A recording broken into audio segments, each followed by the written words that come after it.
बिस्मिल्लाहिर्रहमानिर्रहीम। अस्सलाम वालेकुम जी। अच्छा जी, जीआईटी में हमारा अगला टॉपिक है गैस्ट्रिक कार्सिनोमा, गैस्ट्रिक कैंसर। ठीक है जी, कोशिश करेंगे इसको डिटेल में कवर करें ताकि ये टॉपिक आपको दोबारा टेक्स्ट बुक से ना पढ़ना पड़े। फर्स्ट एड में थोड़ा ना उन्होंने कंसाइज करके दिया हुआ है, तो मेरी कोशिश है कि आपको डिटेल में पढ़ा दिया जाए। अच्छा जी, सबसे पहले हमारे पास गैस्ट्रिक कैंसर के रिस्क फैक्टर्स आ जाते हैं, जिसमें हमारे पास कुछ मॉडिफिएबल और कुछ नॉन मॉडिफिएबल रिस्क फैक्टर्स हैं। मैंने यहाँ पे नॉन मॉडिफिएबल रिस्क फैक्टर्स जो हैं वो मेंशन किए हैं। ठीक है, जिनमें सबसे पहले एज आ जाती है, अबव 70 ईयर का पेशेंट है। ठीक है, उसके अलावा जेंडर, मेल में जो है ना वो इसका risk 2 times more than female होता है। ठीक है, उसके बाद आ जाती है हमारे पास फैमिली हिस्ट्री। ठीक है, फैमिली हिस्ट्री में 10% केसेस जो हैं वो इनकी एसोसिएशन है फैमिली हिस्ट्री के साथ, और उनमें से जो 1% केसेस हैं वो उनमें क्या होता है, जेनेटिक सिंड्रोम होता है। अब इस जेनेटिक सिंड्रोम में क्या होता है कि हमारे पास क्रोमोसोम नंबर 16 पे हमारे पास एक प्रोटीन होती है CDH1 प्रोटीन। ये होती है क्रोमोसोम नंबर 16 पे। इसमें आ जाती है म्यूटेशन। इस CDH1 प्रोटीन ने हमारे पास क्या बनाना था, ई कैडहेरिंस। ठीक है जी, अब ये ई कैडहेरिंस क्या करती हैं ये आपको नेक्स्ट में पढ़ाऊंगी। फिलहाल सिर्फ इतना देखें, फैमिली हिस्ट्री में 10% केसेस जो हैं वो उनकी एसोसिएशन होती है फैमिली हिस्ट्री के साथ। उसके उनमें से 1% जो केसेस हैं ना, उनमें हमारे पास CDH1 की म्यूटेशन आ जाती है, ऑटोसोमल डोमिनेंट म्यूटेशन। ठीक है, इस ऑटोसोमल डोमिनेंट म्यूटेशन की वजह से ई कैडहेरिंस जो है वो एबनॉर्मल प्रोड्यूस होती हैं, और फिर फर्दर गैस्ट्रिक कार्सिनोमा का चांस जो है वो रिस्क जो है वो बढ़ जाता है। ठीक है, उसके अलावा हमारे पास कुछ ना मॉडिफिएबल रिस्क फैक्टर्स आ जाते हैं, जिनमें सबसे पहले स्मोकिंग आ जाती है। ठीक है, स्मोकिंग, उसके अलावा हमारे पास अल्कोहल आ जाता है। ठीक है, अल्कोहल कंजप्शन, उसके अलावा ओबेसिटी आ जाती है। ठीक है, फिर कुछ हमारे पास जो है ना वो प्रोसेस्ड फूड खाते हैं कुछ लोग, प्रोसेस्ड फूड या प्रोसेस्ड मील आ जाती है। ठीक है, ये चीज़ें हो गई। उसके अलावा एच पाइलोराई इन्फेक्शन आ जाता है, एच पाइलोराई। ठीक है जी, ये हमारे पास नॉन मॉडिफिएबल रिस्क फैक्टर्स हैं। ठीक है, अच्छा जी, गैस्ट्रिक कार्सिनोमा की टाइप्स हैं। 95% गैस्ट्रिक कार्सिनोमा जो है ना वो एडिनो कार्सिनोमाज होते हैं। ठीक है, जबकि जो 5% हैं वो उनमें से कुछ लिम्फोमाज हो सकते हैं, कार्सिनोइड ट्यूमर्स हो सकते हैं, या फिर हमारे पास स्ट्रोमल ट्यूमर्स हो सकते हैं। साइन एंड सिम्टम्स की बात करें तो इसके ज़्यादातर जो है ना पेशेंट हमारे पास या तो एसिम्टोमेटिक होता है या फिर non specific sign and symptoms होते हैं। हम इतनी जल्दी अपने डायग्नोसिस तक पहुँच नहीं पाते, तो जब तक पहुँचते हैं तब तक देर हो चुकी होती है, लेटर स्टेजेस में जाके डायग्नोज होता है, लेटर स्टेजेस में। ठीक है, तो क्या होता है हमारे पास साइन एंड सिम्टम्स में पेशेंट वेट लॉस के साथ प्रेजेंट करेगा, डिस्पेप्सिया होगा उसको, हार्ट बर्न होगा, फटीग हो रही होगी, नॉजिया वॉमिटिंग की कंप्लेन करेगा। और लेटर स्टेजेस में जब कैंसर ज़्यादा जो है ना एडवांस स्टेजेस में होगा, तो पेशेंट को मेलिना हो रहा होगा या फिर हेमेटोकेसिया हो रहा होगा। ब्लड लॉस की वजह से पेशेंट को एनीमिया हो रहा होगा। ठीक है, और हमारे पास एक और साइन आता है डिस्फेजिया का। ये किस में होता है, अगर इन्वॉल्वमेंट है स्टमक के कार्डियक एरिया की, यानी कि कार्डिया की इन्वॉल्वमेंट है, ये स्टमक है। ठीक है, अगर इस एरिया की इन्वॉल्वमेंट है हमारे पास, ठीक है, तो क्या आता है हमारे पास क्या होता है जनाब, सॉरी ये तो फंडस है, ये वाला एरिया, ये वाली एरिया की अगर इन्वॉल्वमेंट है तो क्या होता है, डिस्फेजिया हो रहा होता है। ठीक है, उसके बाद बात करते हैं मेट्स की। मोस्ट इम्पॉर्टेंट चीज़ है ये। ठीक है, कि स्टमक कैंसर के, गैस्ट्रिक कैंसर के मेटास्टेसिस जो है वो कहाँ कहाँ पे जाती है और उनको क्या क्या कहते हैं। अच्छा, सबसे पहले इन्होंने एक पॉइंट मेंशन किया हुआ है विरकोज नोड्स या विरचोज नोड्स, आप कुछ भी कह लें। ठीक है, इसमें क्या होता है कि हमारे पास लेफ्ट सुप्रा क्लेविकुलर लिम्फ नोड जो हैं वो, उनमें क्या हो जाती है, स्वेलिंग हो जाती है, लेफ्ट सुप्रा क्लेविकुलर नोड्स। ठीक है जी, लेफ्ट सुप्रा क्लेविकुलर लिम्फ नोड्स जो हैं वो इन्वॉल्व होते हैं, उन तक अगर मेट्स जा रहे हैं, ठीक है, तो उसको कहते हैं हम विरकोज नोड्स। ठीक है, अब लाजमी नहीं है कि गैस्ट्रिक कैंसर की मेट्स हों, एनी एब्डोमिनल हमारे पास मेलिग्नेंसी जिसके मेटास्टेसिस लेफ्ट सुप्रा क्लेविकुलर लिम्फ नोड्स तक जा रहे हैं, उसको हम विरकोज नोड्स ही कहते हैं। ठीक है, तो क्योंकि गैस्ट्रिक कैंसर भी एब्डोमिनल मेलिग्नेंसी है, तो इसमें भी हम विरकोज नोड को ज़रूर मेंशन करेंगे। Next we have Krukenberg tumour. Krukenberg tumour जो है ये टूवर्ड्स ओवरीज की तरफ, अगर स्टमक कैंसर का अगर ओवरीज में मेटास्टेसिस हो रहा है तो क्रूकेनबर्ग ट्यूमर होता है, और ये ज़्यादातर बाईलेटरल होता है, दोनों ओवरीज को इन्वॉल्व करता है। सिंगल ओवरी में अगर कैंसर प्रेजेंट किया है ना, तो हमने पहले रूल आउट करना है कि वो ओवेरियन कैंसर हो सकता है। लेकिन अगर दोनों ओवरीज में कैंसर आ रहा है तो हमने पहले गैस्ट्रिक कैंसर को रूल आउट करना होता है, ठीक है। नेक्स्ट हमारे पास है पेरी अम्बिलाइकल एरिया में अगर हमारे पास मेटास्टेसिस आ रहा है तो उसको कहते हैं Sister Mary Joseph nodules, periumbilical area में। और उसके बाद ब्लम्बर शेल्फ है। डिजिटल रेक्टल एग्जामिनेशन पे अगर हमें मैस फील हो रहा है, DRE पे हमें अगर रेक्टल एरिया में मैस फील हो रहा है तो वो ब्लम्बर शेल्फ है। और वो किस वजह से है, गैस्ट्रिक कैंसर जो है वो मेटास्टाइज कर देता है किसमें, पाउच ऑफ डगलस में, ठीक है जी। जो हमारे पास कर्ली सैक होती है ना,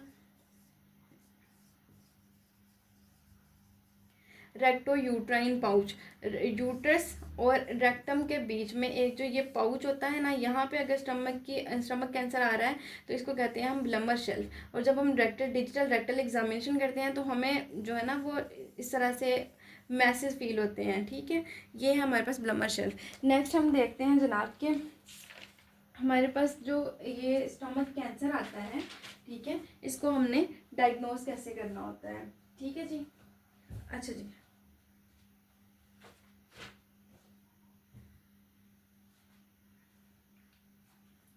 अच्छा इसकी डायग्नोसिस कैसे करते हैं हम, कि गैस्ट्रिक कैंसर जो है इसकी डायग्नोसिस के लिए सबसे पहले तो एंडोस्कोपी करते हैं।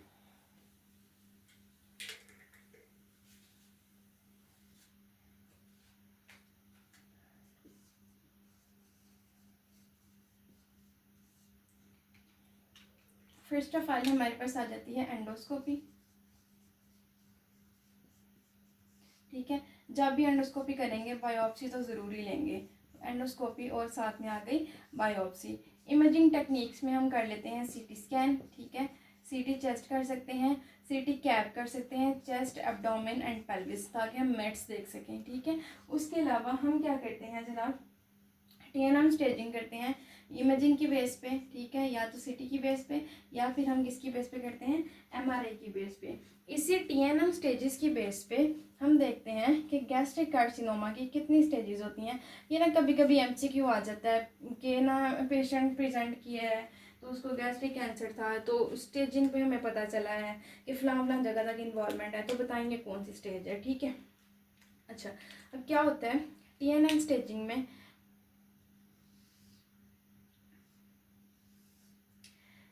T फॉर ट्यूमर होता है, ट्यूमर का साइज, ठीक है। N फॉर नोड्स की इन्वॉल्वमेंट होती है, M फॉर मेटास्टेसिस होता है, ठीक है। अब इसमें जो हमारे पास स्टेज 0 है, स्टेज 0 वो तो सिर्फ कार्सिनोमा इन सीटो होता है ना, उसमें जो ट्यूमर है ना वो मतलब अभी डिवेल्प कर रहा होता है, अभी सेल्स में ना बहुत ही थोड़ी सी चेंजेस आई होती हैं, ठीक है। तो कार्सिनोमा इन सीटो कहते हैं इसको। और जो स्टेज 4 होती है ना हमारे पास, उसमें हमारे पास डिस्टेंट मेटास्टेसिस होती है, ठीक है। ये दो चीज़ें तो हो गई अलग, डिस्टेंस मेटास्टेसिस और कार्सिनोमा इन सीटो। अब आ जाती है स्टेज 1, 2 और 3। 1, 2 और 3 इन स्टेजेस में हमारे पास क्या होता है, लोकली एक्सटेंशन हो रही होती है ट्यूमर की, लोकल इन्वेजन हो रही होती है, ठीक है। साथ में लिम्फ नोड्स की इन्वॉल्वमेंट हो रही होती है, या लोकल इन्वेजन या तो स्टमक के अंदर ही सिरोजा तक जा रहा होता है, ठीक है। लेयर्स होती हैं ना हमारे पास और उनमें सबसे एंड वाली लेयर सिरोजा होती है, ठीक है। या तो सिरोजा तक जा रहा है या फिर स्टमक के इर्द गिर्द, यानी कि सिरोजा या फिर स्टमक के इर्द गिर्द एडजेसेंट जो ऑर्गन्स हैं उनको इन्वॉल्व कर रहा है, लोकल इन्वॉल्वमेंट हो रही है, ठीक है। ये है स्टेज 1, 2, 3 में। अब इनमें से जो मोस्ट कॉमन स्टेज है वो हमारे पास जो हमारे पास अक्सर सिनेरियो आता है वो आता है स्टेज 3 का, ठीक है। स्टेज 3 का अक्सर सिनेरियो आ रहा होता है। और स्टेज 3 जो है या हमारे पास जो अक्सर डायग्नोसिस बनता है ना वो स्टेज 3 का बनता है, ठीक है। स्टेज 3 में क्या होता है, इन्वेजन ऑफ सिरोजा होती है और या फिर एडजेसेंट स्ट्रक्चर्स की इन्वेजन होती है, ये स्टेज 3 है। और इसमें ज़्यादातर ये चीज़ें हो रही होती हैं, ठीक है। ये अक्सर हमारे पास ना सिनेरियो आ जाता है। नेक्स्ट वी हैव कि हमारे पास गैस्ट्रिक कार्सिनोमा की ट्रीटमेंट क्या है। अच्छा जी, फर्स्ट एड में उन्होंने ट्रीटमेंट पे कोई फोकस नहीं ऐसा किया हुआ। मैं चाह रही थी कि एक टॉपिक अगर शुरू किया हुआ तो पूरा मुकम्मल हो जाए, कोई चीज़ बचे ना, ऐसे जहन में एक छोटा सा कीड़ा रह जाता है कि यार ट्रीटमेंट भी हो जाती तो ज़रा ना मज़ा आ जाता। ठीक है, तो जी इसकी ट्रीटमेंट में क्या होता है, सबसे पहले तो हमने कुछ प्रिवेंशंस करनी होती हैं। प्रिवेंशंस में सबसे पहले आ जाती हैं डाइटरी चेंजेस। ठीक है जी, हमने फ्रूट्स और वेजिटेबल्स वाली डाइट लेनी है, फ्रूट्स प्लस वेजिस का इस्तेमाल करना है बहुत ज़्यादा। ठीक है, उसके अलावा जो हमारे पास, मैंने यहाँ पे कुछ नॉन मॉडिफिएबल रिस्क फैक्टर्स लिखे थे, जिनमें ओबेसिटी वगैरह, जिनमें अल्कोहल, ठीक है, जिनमें हमारे पास स्मोकिंग, ठीक है जी, ये चीज़ें आ रही थी। नॉन मॉडिफिएबल रिस्क फैक्टर जो हैं हमने उनको कंट्रोल करना है, उनको कम करना है। ठीक है, और साथ में हमने क्या करना है, एच पाइलोराई अगर है हमारे पास तो हमने उसकी इरेडिकेशन करनी है। इरेडिकेशन थेरापी है ना एच पाइलोराई की, वो जो ट्रिपल रिजीम, क्वाड्रपल रिजीम, ये चीज़ें ये नेक्स्ट हम पढ़ेंगे। ठीक है, तो एच पाइलोराई की इरेडिकेशन करनी है, ये हमारे पास है प्रिवेंशंस। ठीक है, उसके अलावा हमारे पास आ जाता है कि अगर कैंसर थोड़ा है तो हम क्या करेंगे जनाब, सर्जरीज आ जाती हैं कुछ हमारे पास।